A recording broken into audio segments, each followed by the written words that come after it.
bahaya, bisa murtad, bisa musyrik, bisa kafir. Masa Tuhan dicontoh? Karena selama ini masing-masing diri manusia telah menjadi Tuhan-Tuhantu di dalam dirinya sendiri-sendiri, sehingga manusia alergi akan Tuhan. Karena manusianya selama ini telah lama, puluhan tahun telah menjadi Tuhan bagi pribadi-pribadinya masing-masing. Jadi takkan pernah mungkin ia bercita-cita atau bisa mencontoh Tuhan.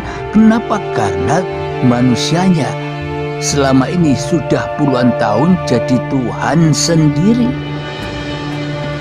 Alhamdulillahirabbil alamin. Di pagi ba'da subuh hari Selasa 11 Februari 2025 ini kita bertemu kembali, yang mana kajian di ba'da subuh yang indah ini saya beri judul Aku Contoh Tuhan. Selama ini kita di dalam kehidupan, kita selalu mencontoh-contoh manusia lain, yang mana kita mencontoh apa-apa yang telah digapai oleh manusia yang lain.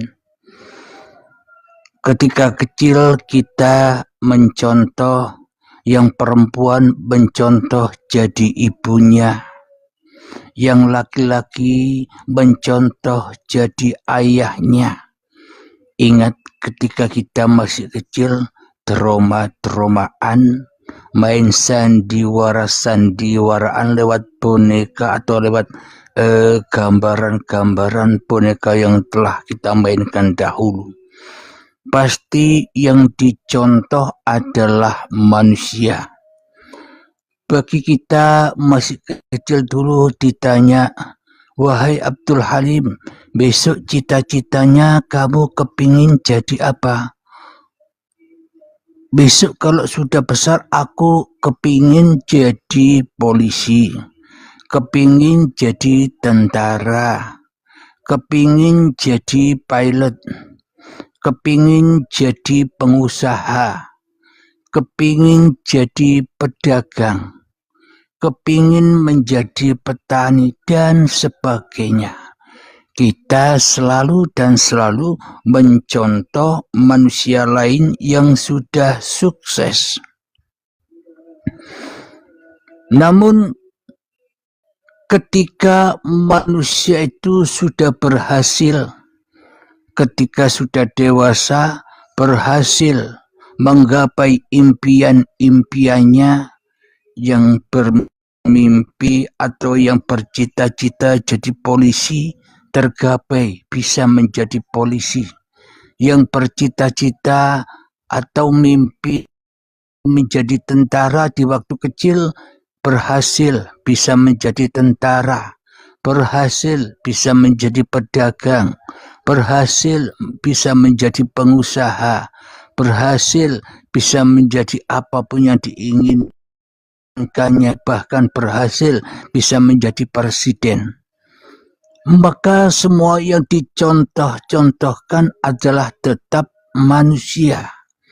Maka imbasnya pun menjadi kemanusiaan.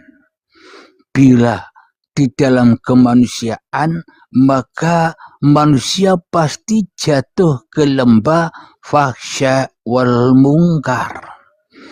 Jadi memang tempatnya manusia adalah fahsya wal mungkar. Bila manusia masih mencontoh manusia yang lain, bila manusia hanya mencontoh casing-casing orang lain, bila manusia hanya mencontoh kedudukan-kedudukan orang lain, maka tetap di dalam fahsya wal mungkar, selamanya tidak akan pernah bisa kembali kepada Tuhannya, karena yang dicontoh adalah manusia.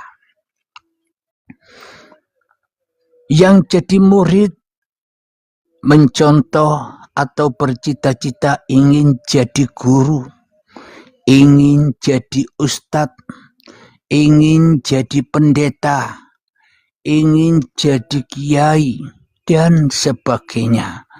Karena mimpi-mimpi seorang manusia, ya pasti mimpi jadi manusia.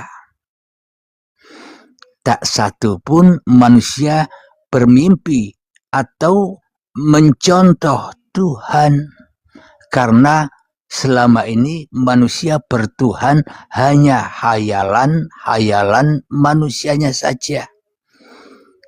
Jadi manusia beragama itu masih hayalan, bertuhan masih hayalan, karena masih berdiri di dalam kemanusiaannya yang tempatnya hayalan, yang tempatnya fahsya wal mungkar. Umat beragama pun mencontoh-contoh, ingin seperti yang Islam, ingin seperti Nabi Muhammad, mencontoh laku-lakunya apa yang dilakukan oleh Kanjeng Nabi Muhammad, mencontoh syariatnya, mencontoh kesabarannya, mencontoh kebaikannya, mencontoh amal budinya yang mana selalu jujur, yang mana selalu bisa dipercaya, yang mana selalu bijaksana. Seluruh manusia atau umat Islam pasti ingin mencontoh bagindanya atau mencontoh lakunya Nabi Muhammad agar diakui menjadi umatnya Nabi Muhammad. Semua itu mencontoh casing-casingnya Nabi Muhammad, yang seorang manusia pasti jatuhnya ya kemanusiaan. Meskipun kita telah berbuat kebaikan seperti kebaikannya Nabi Muhammad, jatuh kepada kemanusiaannya. Akhirnya merasa diri yang mulia, merasa diri yang paling beriman, merasa diri yang paling bertakwa, jatuh ke lembah kemanusiaan. Apa lembah manusia itu? Nar, api, hawa, nafsu. Mencontoh kebijakan atau kebijaksanaan Nabi Muhammad, ketika sudah sampai kepada contohnya, sampai kepada kebijaksanaan, maka kita pun jatuh ke lembah kemanusiaan. Ya pasti ada riya, ada sombong, dan sebagainya, yakni jatuh ke lembah fahsya wal mungkar.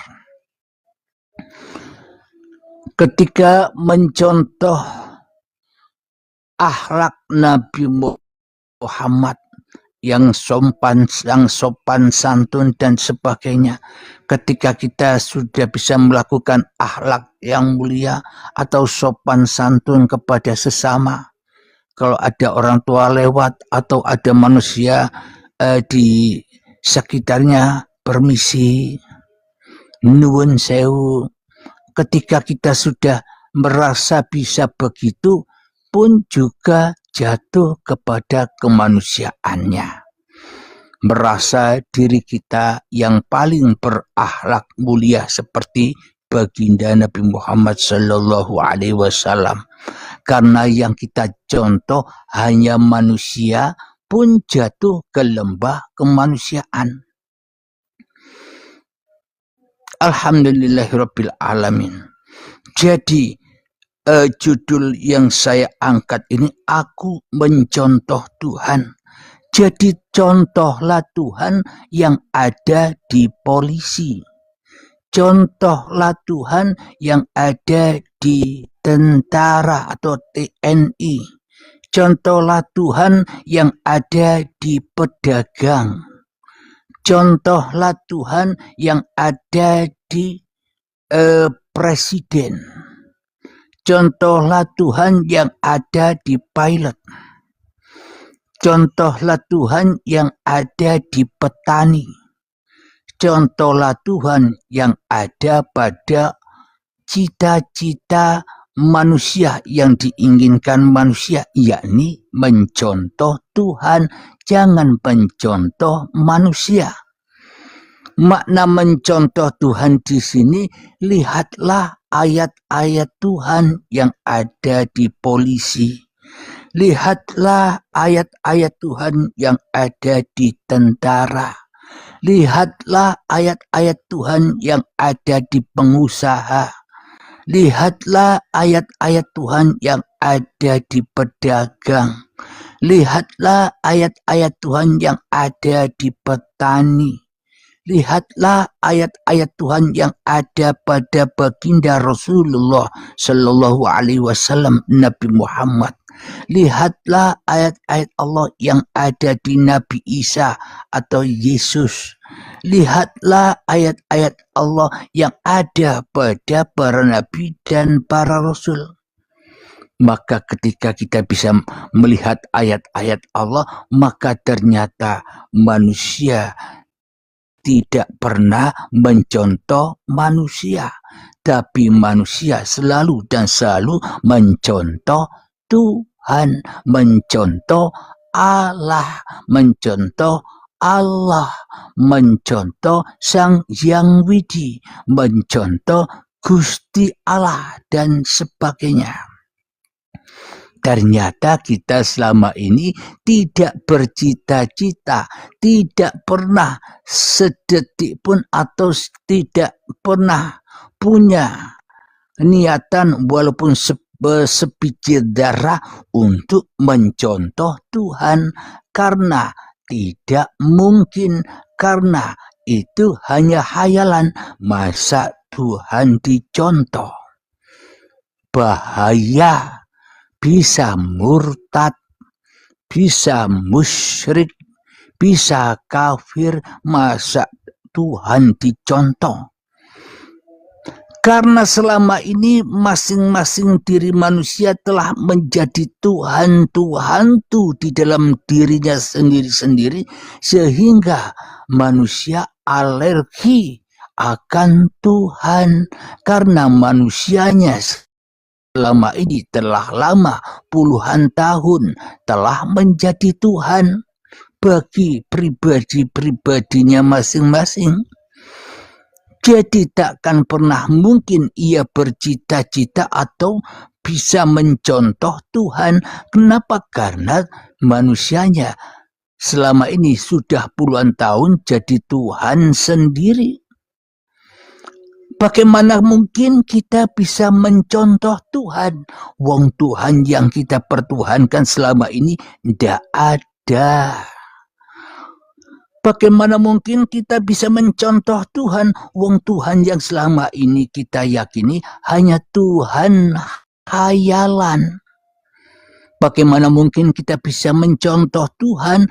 Karena Tuhan yang kita pertuhankan hanya Tuhan palsu saja, tidak ada wujudnya, tidak ada hidupnya, tidak ada kuasanya, tidak ada kehendaknya, tidak ada firman-Nya, tidak ada kekuasaannya, melainkan yang wujud di dalam hati kita hanya Tuhan. Tuhan yang selama ini kita yakini keberadaannya. Siapa Tuhan yang kita yakini keberadaannya selama puluhan tahun ini, selama ini? Ya, hawa nafsu kita sendirilah Tuhan yang nyata, yang mana selama ini kita telah mempertuhankannya. Siapakah dia? Ya, manusia itu sendiri. Karena Tuhan telah bersembunyi di balik manusia, al-insanu syirri wa ana sirruhu. Manusia adalah rahasia. Tuhanlah yang merahasiai manusia. Ketika manusianya masih menjadi penguasa atas dirinya, tentunya Tuhannya, Allahnya ia goib. Allah yang disembahnya, Tuhan yang disembahnya, Tuhan yang diabdinya goib, tidak ada. Karena yang ada, yang wujud, yang nyata, yang hidup, yang berkuasa masih Tuhan manusianya di dalam dadanya. Kalau demikian berarti selama hidup ini, sejak detik-detik akil balik kita sholat, kita ibadah, kita ngaji, kita hafalan membaca Al-Quran. Semuanya itu ternyata untuk siapa? Bukan untuk Allah, bukan untuk Tuhan, tapi untuk setan, untuk hawa nafsu, kepuasan hawa nafsu, agar kita dikatakan orang-orang yang bertuhan, agar kita dikatakan orang-orang yang beriman, agar dikatakan bahwa kita adalah orang-orang yang bertakwa, orang-orang yang baik. Karena semuanya bersandar kepada kemanusiaannya, ia pasti mencari kebesaran manusianya. Maka bukan Allah namanya Nasu Akbar, manusia yang maha besar. Di dalam hatinya yang ada hanya manusianya. Karena manusianya suka mencontoh, suka melihat manusia, berarti ya contohnya jadi manusia juga. Apa bedanya? Yang mana imbasnya selalu fahsya wal mungkar. Jadi bagaimana caranya mencontoh Tuhan? Cara mencontoh Tuhan, ya jangan jadi Tuhan. Kalau kita masih jadi Tuhan di dalam hati kita, jadi penguasa di dalam hati kita, jadi yang bisa mengatur-atur diri kita sendiri, sampai kapan kita bisa mencontoh Tuhan yang enjoy saja? Kita selama ini hanya mencontoh Tuhan yang tidak bisa enjoy. Kenapa? Karena kita selama ini dililit, dijerat, dipenjara oleh angan-angan kita sendiri. Dililit, diikat, dipenjara oleh cita-cita sendiri. Kita disibuk-sibukkan dengan cita-cita kita, disibukkan dengan keinginan-keinginan kita yang belum tergapai.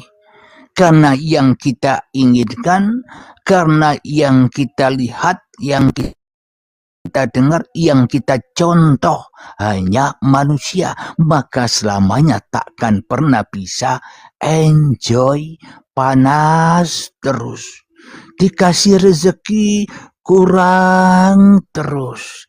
Dikasih kesehatan tidak bersyukur.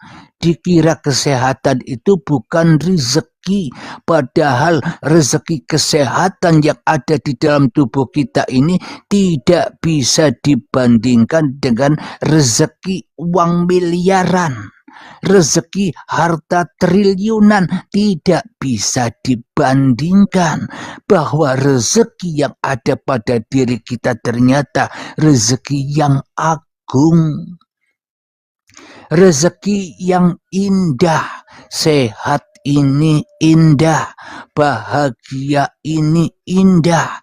Karena kita selama ini sudah puluhan tahun lamanya terkontaminasi dengan mencontoh-contoh manusia yang kita inginkan, maka kita tak pernah bisa enjoy, bisa tenang, bisa nyantai, bisa bahagia. Kenapa? Karena kita masih di dalam naroka. masih menjadi penduduk neraka, masih menjadi penduduk manusia, masih menjadi penduduk bumi, masih terkurung di dalam dunia. Hati kita terkurung di dalam kemanusiaan kita. Hati kita terkurung di dalam keduniaan kita. Hati kita terkurung di dalam cita-cita yang kita inginkan. Selamanya tidak akan pernah hidup bahagia karena mencontoh manusia yang lain. Jadi jangan mencontoh manusia yang lain. Contohlah Tuhan yang ada. Contohlah Tuhan yang berkuasa. Contohlah Tuhan yang punya kehendak. Contohlah Tuhan yang bisa meliputi seluruh manusia yang kita inginkan. Contohlah liputan Tuhan yang ada di polisi. Contohlah liputan Tuhan yang ada di TNI, tentara. Contohlah liputan Tuhan yang ada di pedagang, petani, pengusaha, dan sebagainya. Supaya apa? Supaya hidupmu bahagia. Kenapa kok bisa bahagia? Nrimo ing pandum. Selalu makmum, mengikuti kehendak-kehendak Tuhan. Kita dijadikan apa saja, enjoy. Kita mimpi jadi pengusaha, tapi oleh Allah kita tidak dijadikan pengusaha, tapi dijadikan pembantu. Tetap enjoy. Kenapa? Karena bisa menyaksikan apa dan siapa yang meliputi pada orang-orang yang kita cita-citakan. Dulu kita bercita-cita menjadi pengusaha karena kita tahu yang menjadikan pengusaha itu pun juga Allah. Maka contohlah Allah, meskipun kita jadi pembantu tetap enjoy. Kenapa? Karena maunya Allah aku jadi pembantu. Karena maunya Allah, liputan Allah, aku jadi pelayan. Karena maunya Allah, aku jadi supir, jadi kernet. Karena maunya Allah, aku jadi pemulung. Karena maunya Allah, aku jadi tukang becak. Karena maunya Allah, aku menjadi pengamen dan sebagainya. Karena kita bisa menyaksikan liputan Allah kepada seluruh manusia, maka kita bisa enjoy. Kenapa? Karena kita sudah tidak terikat-ikat dengan impian-impian kita di waktu kecil. Kita tidak terikat lagi kepada manusia karena kita sudah menggantungkan semua urusan kepada Tuhan yang mentuhani manusia. Kira-kira kajian yang berjudul Aku Contoh Tuhan ini bisa mudah dipahami atau masih sulit dipahami bagi sahabat-sahabatku yang di bawah? Mohon jawabannya, saya tunggu lewat komentarnya. Sambil minum kopi.